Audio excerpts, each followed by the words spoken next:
सब देखने और सुनने वालों को मोहब्बत भरा सलाम। अरफान अहमद खान साहब हमारे साथ है। चीफ ऑफ आर्मी स्टाफ ने उलमा से कल खिताब किया। खान साहब, उलमा से खिताब करने की क्यों बार बार जरूरत पेश आ रही?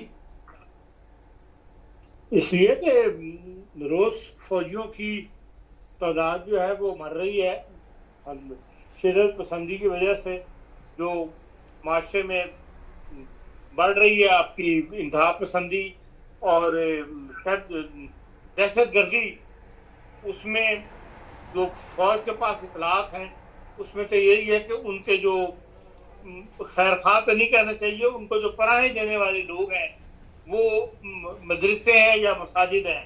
हम्म। तो इसीलिए, और फौज के आपको पता है कि अब मुसलसल पहले कभी कभी वाकयात हो रहा था, अब बलोचिस्तान में और सूबा सरहद में पख्तूनख्वा में कसरत के साथ रोजाना की बुनियाद पर ये वाकयात हो रहे हैं जो कोट नहीं किए जाते, खबरों में नहीं आ रहे, लेकिन बैरूनी प्रेस बता रहा है कि वहां पे बहुत ज्यादा बदअमनी के हालात हैं और नजर ही आ रहा है कि ये हालात कंट्रोल से बाहर हो रहे हैं। तो उसको जरूरी कंट्रोल करने के लिए एक दफा फिर जो मुख्तलिफ कोशिशें हो रही हैं, उनमें एक ये भी है कि भाई उलमा को बुला के समझाया जाए कि भाई इन शिद्दत पसंदों को या इन इंतहा पसंदों को या ये जो मददगार बन जाते हैं दहशत गर्दों के, उनको रोका जाए कि वो इस मामले में हमारी मदद करें फौज की और इनका साथ ना दें।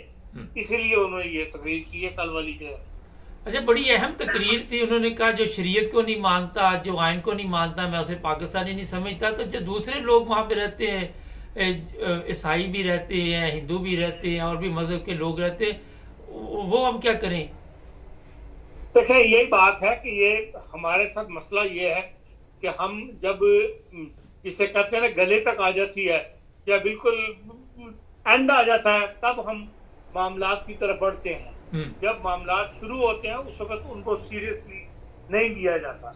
अब इस हद तक मामला पहुंच गया हुआ है कि मुल्क को, फौज को भी मुल्क की बका की फिक्र पड़ गई है कि भाई ये मुल्क हाथों से निकल रहा है, माशी तौर पे तो निकल ही गया हुआ है। तो अब जो सिक्योरिटी के मामलात हैं वो भी इनके हाथों से निकल रहे हैं। तो अब इनको ये फिक्र हो गई है, तो अब इस किस्म की बातें जो है वो शुरू करेंगे। हालांकि अगर जो बातें उन्होंने की हैं कमांडर चीफ साहब ने या आसिम मुनीर साहब ने, वो उनके जो मर्जी के मतलब जो हालात हैं वैसे हालात एक अरसे से आपको चल रहे हैं। आज वो कहते हैं कि अल्लाह के नजदीक सबसे बड़ा जुर्म फिसाद फिल अर्ज है। तो जब फिसाद फिल अर्ज मुल्क में जारी था, जब कब्रिस्तानों से मुर्दों को बेहरमती की जा रही थी, वो फिसाद फिल अर्ज ही नजर आया इनको। जब मिसाइल खान को भरी यूनिवर्सिटी के अंदर मार दिया गया, बेचारे को पत्थरों मुक्कों से और लातों से, जो सरगोदे में वाकया हुआ, ईसाइयों के साथ गोजरे में हुआ, जो उस श्रीलंकन के साथ सियालकोट में हुआ, ये सब फिसाद फिल अर्ज था। उस पर किसी ने इस तरह उस वक्त तवज्जो नहीं दी कि भाई इस फिसाद फिल को रोका जाए। आज वो कहते हैं कि पाकिस्तान में इंतशार की कोशिश की तो रब्बे करीम की कसम में आगे खड़े होंगे। और ये इंतशार तो कब से जारी है? ये तो 84 से जारी है, जब से जावेद साहब तशरीफ लाए, जब से उन्होंने तब्दीलियां की थी। उस वक्त कोई नहीं बोला कि इस इंतशार क्या गए, कोई बयान तक नहीं देता था। आज रोज की बुनियाद पर फौजी हलाक होने शुरू हुए, तो आज आपको ये नजर आ गया। और जहां तक इस आपको वाली बात की मतंदक है, ये हर मुल्क के अंदर आइन को मुकदम करार दिया गया है और पाकिस्तान में भी आइन को ही मुकदम करार दिया जाएगा, तब ये फसाद जो है ये बंद होगा। ये शरीयत का जो साथ एक लगा देते हैं आप पाखर, उसकी वजह से मौलवी शेर हो जाता है, क्योंकि वो ये समझता है कि शरीयत की तशरीह, शरीयत का मालिक मैं हूँ, शरीयत से मतलब जो मैं बात कह दूं वही आखिरी है ये बात, और ये दुरुस्त नहीं ये बात। और शरीयत और आइन को ना माने पाकिस्तानी। अब दूसरे ममालिक भी कभी लोग भी रहते, दूसरे मज़ाहिब के लोग भी इस मुल्क में रहते हैं, उस वक्त ये नाम उनको नाम लेना चाहिए था, आइन का नाम देना चाहिए। कहाँ आइन को अहमियत दें, आइन को मुकद्दस जाने, और आइन को नाम मानने वाले जो है उनके खिलाफ हम कार्रवाई कर सकते हैं। अब बाहर दूसरे मुल्क वाला जो है उसके लिए तो शरीयत की कोई अहमियत नहीं दूसरे मजहब वाले के लिए। और वो उसी को बरमौलवी जैसे चढ़ दौड़ता है। इसी सर तरह उन्होंने कहा कि शिद्दत पसंदी या तफरीक बजाय तहम्मुल और इत्तेहाद की तरगीब दें। आज ये उलमा से कह रहे हैं ये वो चीज है जो 47 के बाद से, जब से हालात शुरू हुए, ना 53 में ना उसके बाद के हालात जो खराब होते चले गए, जो आज ये दिन देखना पड़ रहा है, तो ये पहले दिन से इसी तरफ तवज्जो करनी चाहिए थी।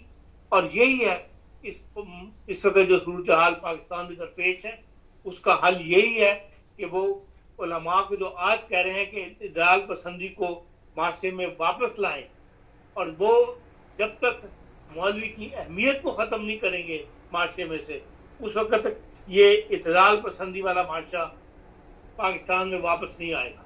जो हालात नज़र आते हैं, जो हम रोज़ की वाक़यात को देखते हैं, उनको तजिए करते हैं, तो जब तक मौलवी की अहमियत को ख़त्म नहीं किया जाएगा, और उसके लिए ना फ़ौज तैयार है, इसलिए कि फ़ौज ने खुद अपने मकसद हासिल करने के लिए फ़ौज को इसको उलमा को तैयार किया, उलमा के ग्रुप बनाए, उन ग्रुपबंदी की वजह से भी झगड़े बढ़े, और उन ग्रुपबंदी को फ़ौज ने भी इस्तेमाल किया और सियासतदानों ने भी इस्तेमाल किया। इसलिए ये वक्त बज़ाहिर ये नज़र आता है कि भाई हालात गुजर चुके हैं, सिवाय इसके कि एक पुरज़्म होके रियासत खड़ी हो जाए कि हमने इस काम को करना है, तभी ये काम होगा और तभी ये इत्तेदाल पसंदी जो है वापस आएगी। और उसका एक ही जरिया है कि माशरे में से मौलवी की अहमियत, स्ट्रीट पावर खत्म करके मौलवी को मस्जिद तक महदूद कर दें कि नमाज पढ़ाए। बस इससे ज़्यादा मौलवी का जो किरदार सऊदी अरब में है, जो दूसरे अरब ममालिक में है, जो UAE में है, वही किरदार महदूद कर दें उलमा का, तो फिर यह है कि इत्तेदाल पसंदी माशरे में वापस आ सकती है। अच्छा, मैं थोड़ा सा बता दूं अपने देखने वालों को कि फसाद के हालात ये है कि 74 में, 84 में, और कभी कभी आजकल भी आपको खबरें मिलती हैं कि अहमदियों के घर लूट लिए गए, फितना फसाद फैलाया गया और अहमदियों को कत्ल किया गया, और जो कुछ आप देखते हैं आज भी उसी तरह जारी है। तो उस वक़्त भी ये जो किरदार था मेरा ख्याल सबको नज़र आ रहा था, लेकिन किसी ने ये बात नहीं की। लेकिन खान साहब ने जिस तरह कहा कि पानी सर से गुजर गया। खान साहब ये बताइए कि पाकिस्तान तो तमाम पाकिस्तानियों का है, हमारा जो झंडा है वो सब्ज़ भी है और सफ़ेद भी है। सफ़ेद का जहाँ तक मुझे इल्म है कि अक़लियत जो रहते हैं उनके लिए वो बाकायदा तौर पे एक निशान है। तो ये तो खुद मजहबी नफरत की आवाज़ जो दी जा रही है और लोगों को बताया जा रहा है कि शरीयत, यहाँ तो आप यूरोप में रहते हैं, ये दूसरे ममालिक भी, अरब ममालिक भी, वहाँ पे तो इस तरह की किसी ने बात नहीं आज तक की। देखिए यही तो है कि ये यहाँ जो मजहबी ताकतें हैं, जब इनको फौज ने इस्तेमाल किया और इन्होंने ये नारा लगाया कि पाकिस्तान का मतलब क्या, ला इलाहा इल्लल्लाह, उस वक्त किसी ने इनको नहीं रोका। किसी ने सिवाय एक दो अखबार नवीसों को उस जमाने में जिन्होंने लिखा कि पाकिस्तान की सियासी तहरीक में, आज़ादी की सियासी तहरीक में ला, इस नारे का कोई वजूद मौजूद नहीं था उस वक्त। ये सब बात की बातें हैं। जो मजहबी ताकतें, मजहबी जो तंजीमें थी उस जमाने में, उन्होंने पाकिस्तान की मुखालफत की थी। और आज हर बंदा जो उठता है वो यही कहता है कि पाकिस्तान का मतलब क्या, ला इलाहा इल्लल्लाह। तो इसलिए जब तक ये जो एक स्कीम के तहत जिसमें फौज भी शामिल रही है, इन उलमा को एक खास किरदार दिया गया है और उन्होंने ही इसको सिर्फ मुसलमानों का मुल्क बना दिया।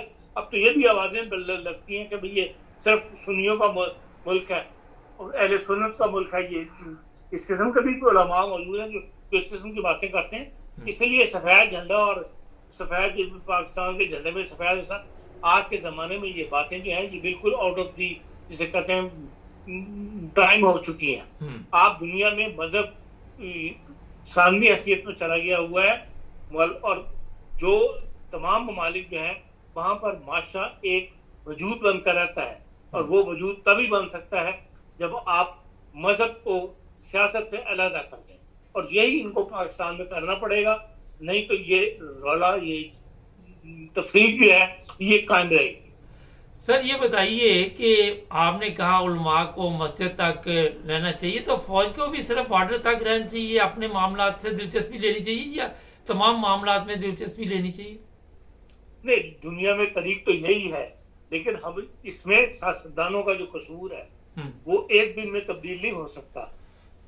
ये पाकिस्तान के सियासतदान ही है जो रातों को जाके मिलते हैं, फौज से गाइडलाइन मांगते हैं, फौज को मशवरे देते हैं। हाँ, इनको 2/3 मेजोरिटी मिल जाए किसी वक्त। अब ये पक्का कर लिया हुआ फौज ने कि वो 2/3 मेजोरिटी इनकी आने नहीं देती।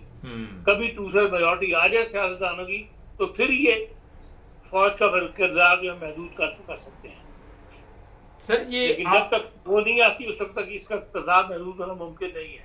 और फौज को ये अकल कहीं भी नहीं आती, चाहे वो बांग्लादेश हो चाहे वो पाकिस्तान हो, कि हमने ऐसे अपने किरदार को सिर्फ बॉर्डर तक महदूद रखना है। ये हमारे कम से कम एशियाई ममालिक के अंदर ऐसा नहीं होता हो रहा। ठीक, बहुत शुक्रिया सर। नाज़रीन, फौज का जो किरदार वो आप देख रहे हैं, आज अवाम और फौज में इतनी दूरी क्यों पड़ी। असल में एक मैंने प्रोग्राम आज रिकॉर्ड किया था, फिर मैंने सोचा रहने देते, ज़रा जज्बाती सा था, इनके जवाबात थे चीफ ऑफ आर्मी स्टाफ साहब के। इस्लामी बात कर लें तो आज तक हमें ये नहीं पता हमारा फॉर्म 45, 47 उसका क्या रोल है। इस्लामी बात कर लें तो फौज जो वो बहुत चीन के भाग रही थी, जो पार्टी 70% जीत रही थी उसको हरा दिया गया। तो इस्लामी बातें मेरा हाल मुझे तो समझ नहीं आती कौन से इस्लाम की ये बातें करते। जिन उलमा से ये तकरीर कर रहे थे उनकी हालत ये है कि वो लोगों को ये बताते हैं, जिस तरह अभी खान साहब ने बताया कि पाकिस्तान का मतलब क्या, ला इलाहा इल्लल्लाह। ये अहमदियों के मसाजिद पे जाते हैं, वहाँ पे कलमा मटाते हैं, वहाँ पे ला इलाहा इल्लल्लाह। मैंने खुद वीडियो देखी। आप जिस जगह पे पहुँच चुके हैं, जिस तरह खान साहब ने कहा, वापसी मेरा काफ़ी मुश्किल है। आगे आगे देखिए होता है क्या, जुड़े रहे हमारे साथ।